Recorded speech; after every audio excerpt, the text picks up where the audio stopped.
میرے رسول کریم صلی اللہ تعالیٰ علیہ وآلہ وسلم نے فرمایا اگر تم زکوٰۃ دے دو گے تو اپنے مال کو محفوظ کر دو، تم اپنے مال کو محفوظ کر دو، اور اس طرح محفوظ کر دو گے جس طرح مضبوط قلعوں کے اندر کوئی چیز محفوظ ہوتی ہے۔ زکوٰۃ دے دو گے تو تمہارا مال محفوظ ہو جائے گا، بچ جائے گا، پھر سال گزرنے پر زکوٰۃ دے دیں گے۔ سال گزرنے سے مراد وہ والے مہینے نہیں وہ وڈیرے نے یاد کر لینے سون بھادو اسو تے منڈے کہنے نے جنوری فروری، تو اسلامی مہینے کدھر گئے جی؟ تو زکوٰۃ جو ہے وہ چاند کے مہینوں کے حساب سے فرض ہے، یاد رکھیں۔ اعلیٰ حضرت فاضل بریلوی رحمۃ اللہ تعالیٰ نے فتاویٰ رضویہ شریف میں فرمایا ہے کہ چونکہ یہی مہینے حج کے ہیں، حج کس حساب سے ہوتا ہے؟ چاند کے حساب سے۔ کس حساب سے بولیے گا جی؟ رمضان کس حساب سے آتا ہے؟ اس دفعہ جون کے حساب سے آیا یا اپنے حساب سے آیا ہے؟ چاند کے۔ تو فرمایا اللہ تبارک و تعالیٰ نے ساری عبادات تیرے اوپر چاند کے حساب سے فرض کی ہے، تو زکوٰۃ بھی اسی حساب سے تیرے اوپر فرض ہوگی۔ جب سال گزر جائے گا تو زکوٰۃ تیرے اوپر فرض ہوگی۔ اب اتنا بھی مال انسان کے پاس ایسا موجود ہے کہ جو اس کی ضروریات فقہ کے اندر کہتے ہیں اس کو حاجات اصلیہ، وہ حاجات اصلیہ سے جتنا مال بھی زیادہ ہے۔ ایک آدمی کو ایک موٹر سائیکل کی ضرورت ہے اور اگر اس نے دو رکھی ہوئی ہے تو اسے دوسرے پر زکوٰۃ دینی ہوگی۔ ضرورت کتنی کی تھی؟ ایک کی، اس نے دو رکھ لی، یاد رہے نا ہم لوگ، اللہ آپ کو جزائے خیر دے، تو دو رکھ لی اس نے، تو اس نے زکوٰۃ دینی۔ اب زکوٰۃ کیا ہر سال دینی ہے؟ اگر ہر سال مال کے نصاب رہے گا، میں نے کہا تھا آپ کو تھوڑا سا توجہ کرنی پڑے گی، ہر سال وہ مال کے نصاب ہوگا اور سال کے شروع سے لے کر آخر تک اگر وہ مال کے نصاب رہا تو اس نے زکوٰۃ، درمیان کے اندر اگر کمی بیشی ہو گئی، یہ بات آپ نے غور سے سنی۔ میرے پاس حضرت شریعہ مولانا امجد علی اعظمی رحمۃ اللہ علیہ خلیفہ اعلیٰ حضرت کتاب میں ساتھ رکھے ہوئے، ساتھ جو ہمارے ہاں انسائکلوپیڈیا ہے فقہ کا، میں بڑی باریک کر کے اور آسان کر کے مسائل فقہ آپ کی خدمت میں عرض کرنے کی کوشش کر رہا ہوں، سمجھیے گا بات۔ ایک شخص کے پاس پیسے موجود تھے، 10 لاکھ روپیہ پڑا تھا اس کے اکاؤنٹ میں، اب اس کے پاس یکم رمضان کو 10 لاکھ روپیہ تھا، لیکن درمیان میں وہ 9 بھی ہوا ہے، وہ 8.5 بھی ہوا ہے۔ جب اگلے سال کا یکم رمضان آیا تو وہ پھر 10 لاکھ ہو گیا، چاہے 1 مہینہ پہلے ہو یا 1 منٹ پہلے ہو، اس نے اس کی زکوٰۃ۔ اب وہ یہ نہیں کہہ سکتا کہ میرے پاس تو درمیان میں 2-3 دفعہ کم بھی ہوا ہے تو سال تو گزرا ہی نہیں۔ ہاں، مال فی نفس سے ہی ختم ہو جائے، بالکل ختم ہو جائے، رہے ہی نہ۔ ایک دفعہ 10 لاکھ کا 10 لاکھ ہی چلا گیا، اس کی جیب میں کوئی شے نہیں بچی، اب جب نئے سرے سے 10 لاکھ آئے گا تو سال اس حساب سے کاؤنٹ کیا جائے گا، تو اس پر زکوٰۃ دینی ہے۔ ہاں، اگر اس نے قرض دینا ہے تو پہلے قرض ادا کرے گا، پھر وہ زکوٰۃ دے گا۔ زکوٰۃ دینے کی بات آپ کی سمجھ میں آ گئی؟ کتنی دینی ہے؟ نصاب کتنا ہے؟ میں لو پھر سونے کی گل ہی کرتے ہو، اللہ میں چاندی دی بھی کی تھی 52.5 تولے چاندی یا 7.5 تولہ سونا، اس پر زکوٰۃ آئے گی۔ سال گزرنے کے بڑا آسان رکھا ہے شریعت نے اس نے، اور جو ضروریات سے زیادہ چیزیں ہوں گی اس پر زکوٰۃ آئے گی، اور مال تجارت پر زکوٰۃ آئے گی۔ سن لیں، کس مال پر زکوٰۃ آئے گی؟ سارے بول دیں ایک دفعہ آپ کو یاد ہو جائے، کس مال پر؟ مال، یعنی جو مال آپ نے انویسٹ کیا ہوا ہے نا، نفع پر نہیں آئے گی۔ سن لیں، مال تجارت پر آئے، یعنی جتنا دکان کے اندر مال پڑا ہے، کپڑا جتنا پڑا ہوا ہے، برتن جتنے پڑے ہوئے ہیں دکان کے اندر، جس کے اندر سامان پڑا ہوا ہے، سب کا حساب لگا کے زکوٰۃ دینی، سب کا حساب لگا۔ وہ اس طرح نہیں دینی دکان کہ پرانے کپڑے نئے جو آئے تھے عید میں وہ تو بک گئے، پرانے رہ گئے جن کو خریدتا کوئی نہیں، تو اب ارادہ کیا چلو یہ زکوٰۃ میں دے دیتے۔ اس طرح لن تنالوا البر حتی تنفقوا مما تحبون، فرمایا تجھے نیکی اس وقت ملے گی جب تو اپنی پیاری چیز اللہ کی راہ میں خیرات کرے، جب تو اپنی پیاری چیز اللہ کے راستے میں۔ اور سن لے، جب کسی کو زکوٰۃ دیں گے تو اسے مالک بھی بنانا ہوگا۔ کیا کریں گے؟ اسے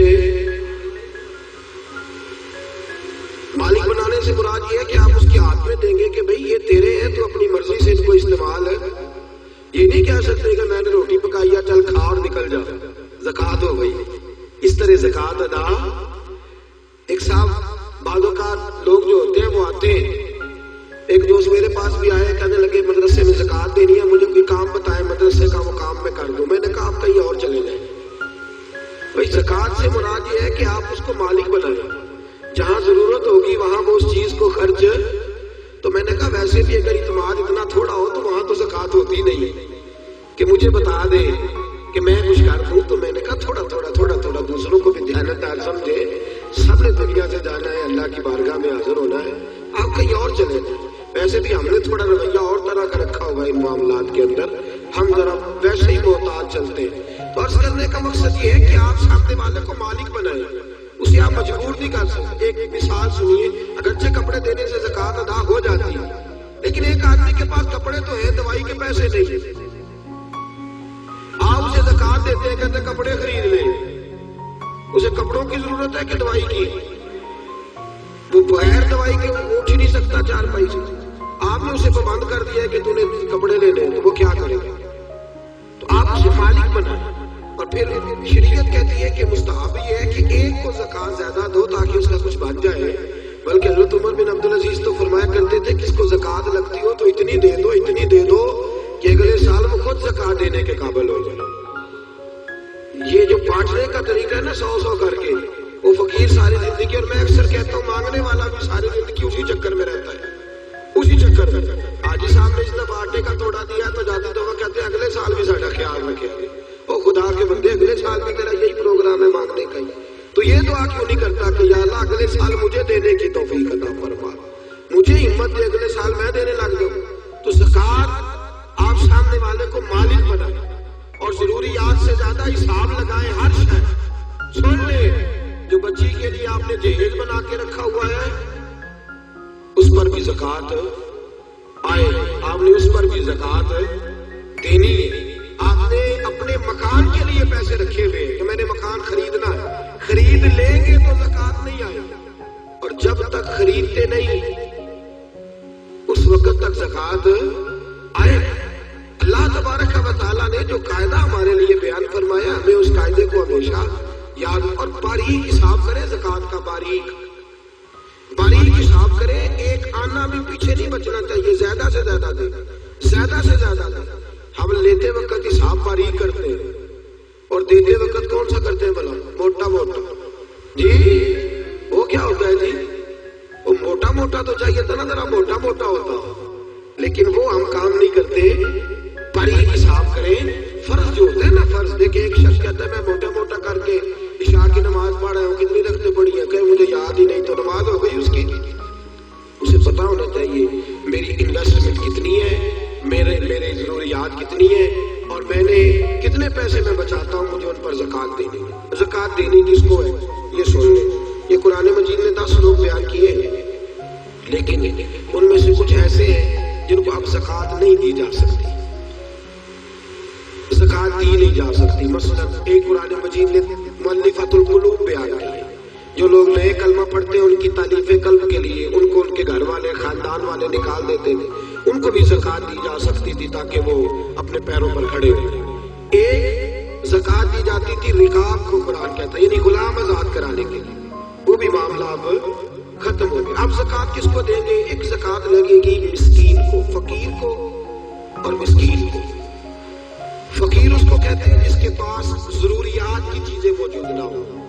کون سی چیزیں جی؟ یعنی وہ اپنی ضروریات بھی بیچارہ خود پوری نہیں کر سکتا، وہ اپنی دوائی نہیں لے سکتا، وہ اس کی آمدن اتنی تھوڑی ہے کہ وہ جو اس کی تنخواہ ہے ماہانہ اس سے وہ اپنی گزر اوقات نہیں کر سکتا، تو اس کو کیا کہتے ہیں؟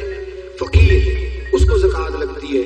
مسکین اس کو کہتے ہیں جو اتنا غریب ہو کہ صبح کی روٹی اور شام کی روٹی بھی اس کے پاس موجود نہ ہو، اس کو بھی زکات لگتی ہے۔ پھر اس کے بعد جو عاملین زکات ہوتے ہیں، یعنی جن کی ڈیوٹی ہوتی ہے زکات اکٹھی کرنے کی، ان کو بھی زکات میں سے تنخواہ دینا جائز ہے۔ جو عاملین مقرر کیے جاتے تھے نا، اب تو اتنی زکات اللہ خیر کرے ہوتی کافی زیادہ ہے، میرا خیال ہے دیتے نہیں لوگ ساری، تو زکات اکٹھی کرنا، اس کا پھر حساب کرنا، پھر اس کو تقسیم کرنا، تو ایک آدمی مستقل چاہیے ہوتا تھا اس کام کے لیے۔ تو عاملین زکات جو ہوتے تھے ان کو بھی زکات میں سے تنخواہ دی جاتی تھی. نبی پاک صلی اللہ تعالی وسلم نے دی ہے, صحابہ نے دی ہے, قرآن نے اس کی اجازت دی, ان کو بھی زکات لگتی ہے. اسی طرح ایک قرآن مجید نے شخص بیان کیا جس کو غارب کہتے ہیں. یہ آپ نے بڑی توجہ کرنی ہے, اس کو خاص کر سمجھیں. غارب وہ شخص ہوتا ہے جو مقروض ہوتا ہے, اور میرے نبی پاک صلی اللہ علیہ وسلم نے فرمایا مقروض بھی قیدی ہوتا ہے.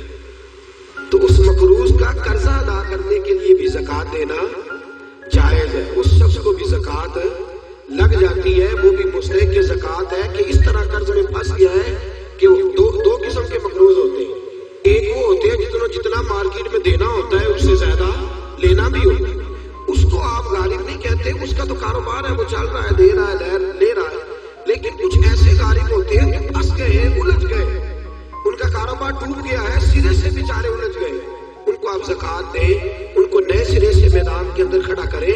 بعض اوقات ایسے اچھے بزنس مین ہوتے ہیں ملک کے اندر, ایسے اچھے کاروبار کرنے والے لوگ ہوتے ہیں, لیکن کسی وجہ سے الجھ جاتے ہیں, کسی وجہ سے الجھ جاتے ہیں, دیوالیہ ہو جاتے ہیں. لوگ ان پر پھپتیاں کستے ہیں, مذاق اڑاتے ہیں, الزامات لگاتے ہیں, لیکن یہ نہیں دیکھتے کہ بھائی تجارت وہ کر رہا تھا, وہ شخص الجھ گیا ہے کسی وجہ سے, اس کو آپ زکات دیں, اس کو زکات دیں. حضرت وہب بن منبہ رحمت اللہ تعالی علیہ فرماتے ہیں سب سے زیادہ زکات مقروض تاجر کو دو, اس لیے کہ تاجر ریڑھ کی ہڈی ہوتا ہے. اگر وہ کھڑا ہو جائے گا تو معاشرے میں کئی اور لوگ بھی کھڑے ہو جائیں گے, کاروبار ہوگا, فیکٹریاں لگیں گی, لوگوں کو روزگار ملے گا. تو سب سے زیادہ مقروض آدمی کا خیال رکھا جائے. پھر اس کے بعد فی سبیل اللہ, ایک ابن سبیل ہے. ابن سبیل کہتے ہیں مسافر, یعنی ایسا شخص جو گھر سے نکل آیا ہے, اس کے گھر میں مال بہت زیادہ تھا لیکن مسافر ہو گیا, جس جگہ وہ موجود ہے اس جگہ اس کے پاس پیسے موجود. ہاں اب یہ مسافر بھی مسافر نہیں رہے, اب تو 1 منٹ لگتا ہے, ایزی پیسے سے ہر چیز آ جاتی ہے, آن لائن ہو جاتی ہے ساری چیزیں. تو یہ بھی اب حکم باقی. ہاں ایک فی سبیل اللہ لوگ ہیں, جاگ رہے ہیں آپ لوگ, ایک بار سبحان اللہ کہیے سارے.